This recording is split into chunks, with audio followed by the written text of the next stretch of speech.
The Southern Poems of the War, collected and arranged by Miss Emily V. Mason. A poem entitled Charles B. Dreux by James R. Randall. Weep, Louisiana, weep thy gallant dead.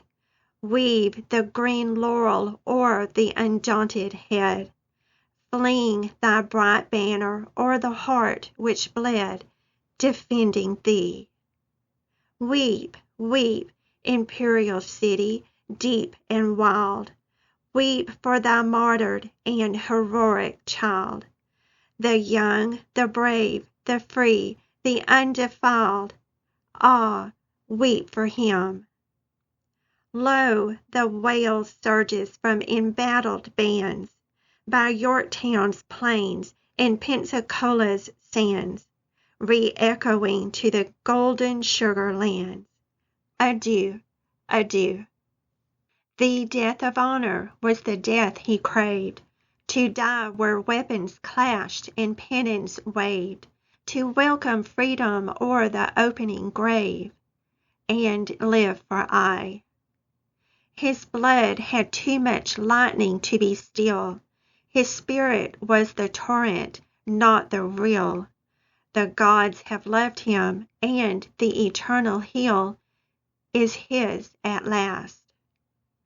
He died while yet his chainless eye could roll, flashing the conflagrations of his soul, the rose and mirror of the bold Creole. He sleepeth well. Lament, lone mother, for his early fate, but bear thy burden with a hope elate, for thou hast shrined thy jewel in the stake, a priceless boon. And thou, sad wife, thy sacred tears belong to the untarnished and immortal throng, for he shall fire the poet's breast and song in thrilling strains. And the fair virgins of our sunny clime shall wed their music to the minstrel's rhyme, making his fame melodious for all time. It cannot die.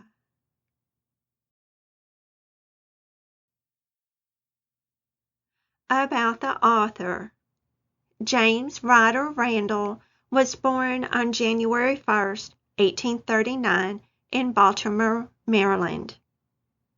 After leaving his studies at Georgetown University, he traveled to South America and the West Indies.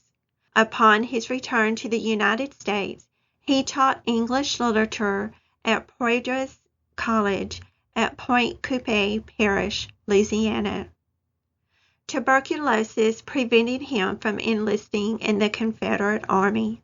However, he was able to serve with the Confederate States Navy in Wilmington, North Carolina.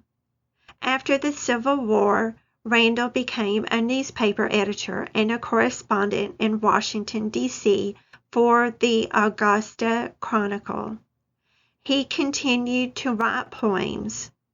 His later poems were deeply religious in nature. He died on January 15, 1908, in Augusta, Georgia.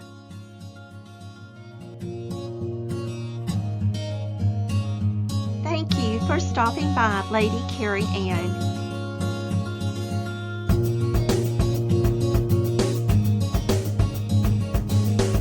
Please subscribe, like, and share.